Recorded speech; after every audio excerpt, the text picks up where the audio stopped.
Значи това е ръката на роботчето. Тук са батериите. Това е фар, който може да се движи насам там, обаче в момента има позиция, така че не мога да объркам.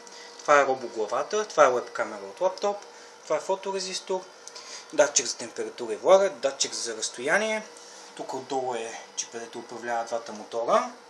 Е от 298 с голям радиатор за охлаждане и вентилатор, който може да работи, защото малкият чип прегледа този голям радиатор.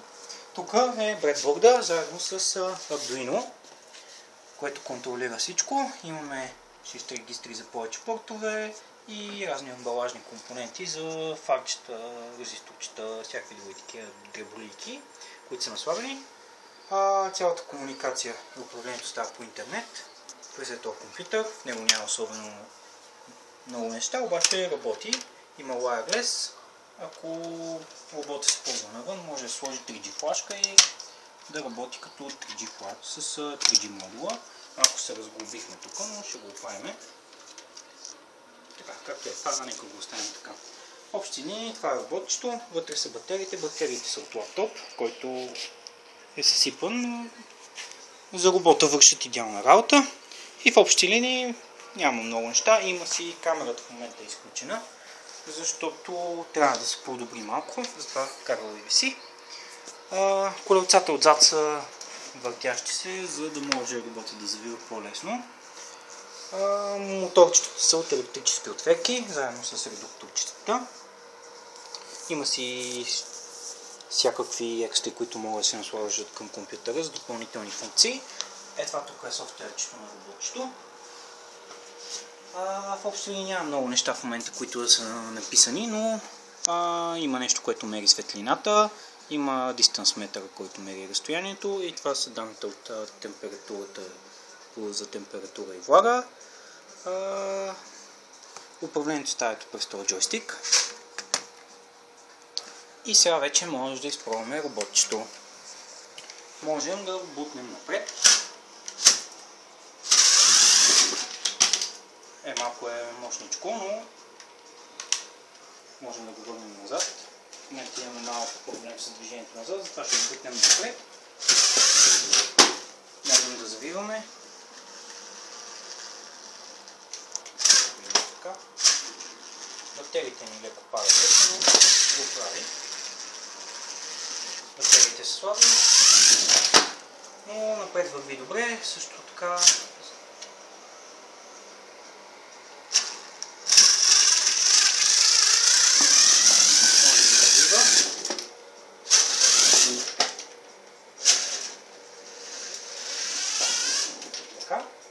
трябва да му пуснем охлаждането, защото чипа ще прегне. И някои неща, които може да правим, е да въртиме главата с камерата, която в момента е изключена. Тя може да се придвижва по различен начин. Мери разстоянието от тук. Това е камерата, фоторезистора, датчика за температура и влага. Също така има лазерче, което е без особено голяма цел, но да може котката да се играе. Ето там се появява точката, за да може котото да се кефи на лазерчето.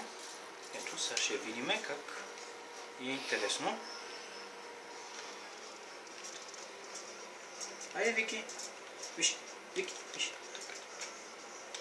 Виж? Вече ни е интересно така. Можем да го дигнем нагоре.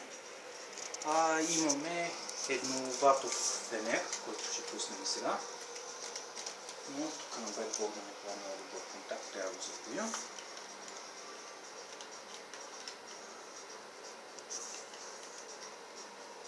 Ето. Лазерът е доста силен, 1 ват с радиатор за охлаждане. Виждаме, че осветява доста добре. Също така самия фенер може да завива, като завиването става по следния начин. Момент да прескочим. Ето, в момента движиме светлината. От едно малко серво е достатъчно, за да може да завива фарчето. Сега вече можем да изпробваме движение напред, да се движим в тъмното. Трябва да изключим. Можем да изключим там.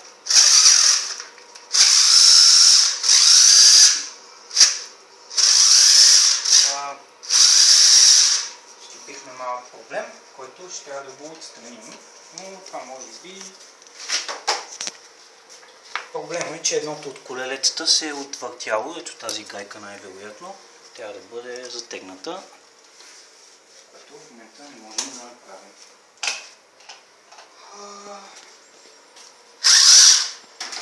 Затова просто ще го вземем и ще го преместим, докато правим гайката и я затегнем, тъй като се е отвила.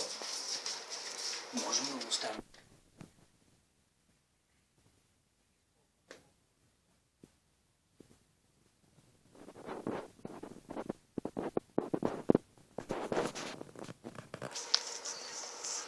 Така изключваме фара. Това е роболоката.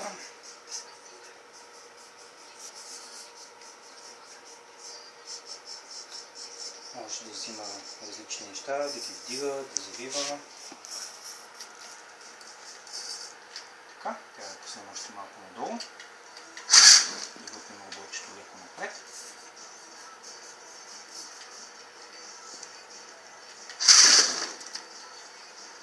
Да хванем.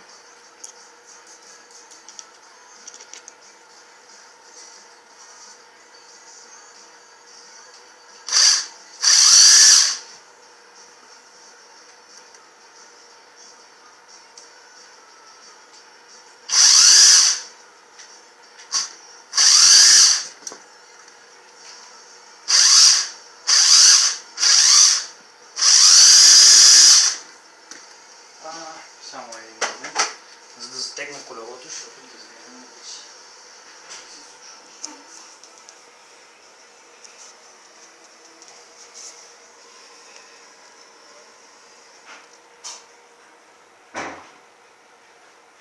Просто ще затегнем колелото, за да може да се движим.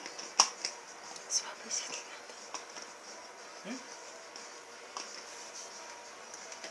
Готово. Можем сега да загасиме.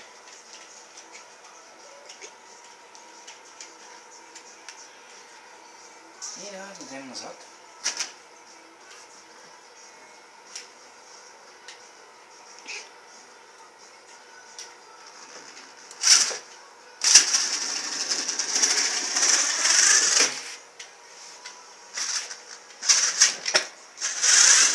Да го пренесем и да го пуснем обратно.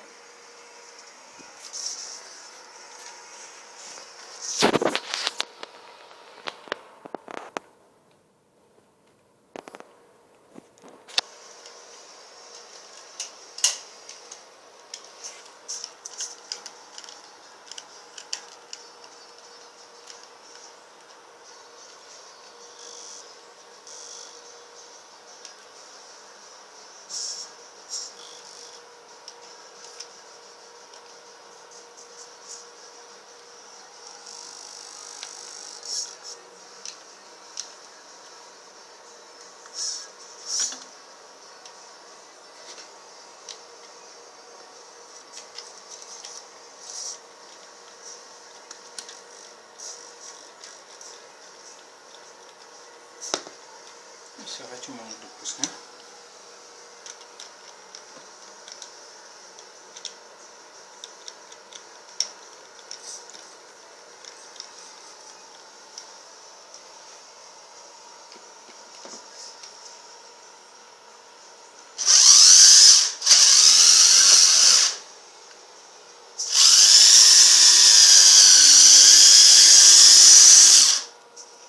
Ето виждаме, че болта се отви. Трябва да го завием него.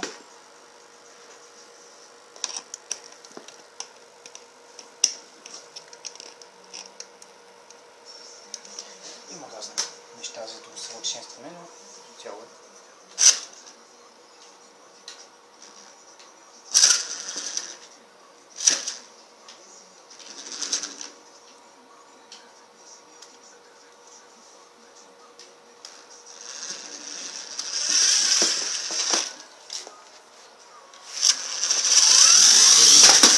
Стават и катастрофи.